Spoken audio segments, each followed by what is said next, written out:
Mit navn er Kasper, og jeg går i 10. klasse. I den sidste uges tid har jeg arbejdet med OSO, hvor jeg valgte at undersøge noget omkring det at være anmelder. Jeg valgte dette emne, fordi jeg ikke har en idé om, hvad jeg vil, når jeg skal ud og have et job. Som hjælp fra mine lærere blev der valgt, at jeg skulle undersøge anmelder. Jeg fik også undersøgt, hvordan HF er. Som I kan se her, har jeg lavet et skema, der viser, hvad jeg vil komme ind på i denne video. Jeg vil fortælle om de følgende ting. HF. Anmelder. Anmeldelse af bogen World War Z. Anmeldelse af filmen World War Z. De computerproblemer vil jeg ikke komme ind på dette. Så lad mig starte med at fortælle om HF. For at komme ind på HF, skal man have gået i 10. klasse eller have modtaget undervisning på samme niveau.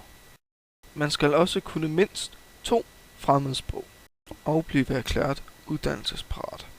Hvis man så kommer ind, skal man forberede sig på, at man skal være der i 2 år.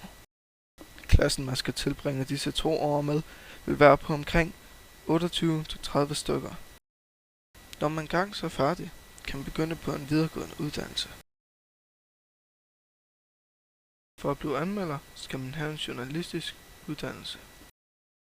For at blive journalist, skal man have været gået på STX, HF, HTX eller HHX.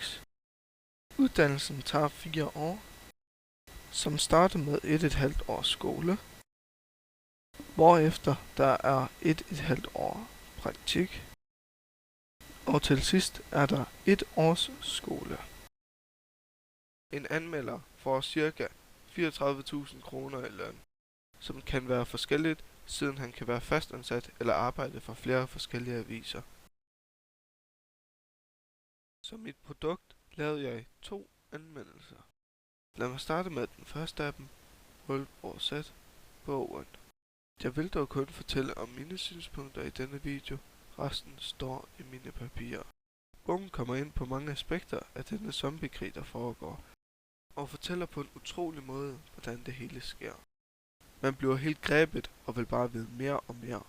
Uden at afsløre for meget, kan jeg godt sige, at den også indeholder en del splat. Det eneste negativ, jeg kan komme på, er, at den godt kunne være længere. Hvis jeg skal give den stjerner, vil jeg give den. Ja, som du ser, vil jeg give den 6 ud af 6 stjerner. Jeg vil nu gøre ligeledes ved World War Z-filmen. World War Z-filmen var nu også meget god. Men når man tænker på, at den skulle have blevet lavet oven på bogen, er den lidt skuffende. Men den er nu god nok. Der sker jo en masse deri.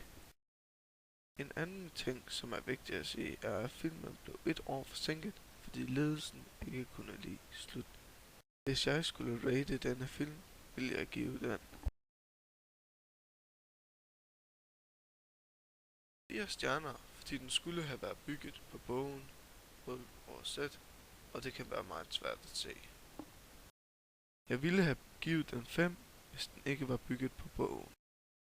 Her skulle der have været en sammenligning, men fordi der har været et computerproblem, som står i min logbog, vil det ikke være her. Det var så alt jeg havde. Håber I kunne lide det.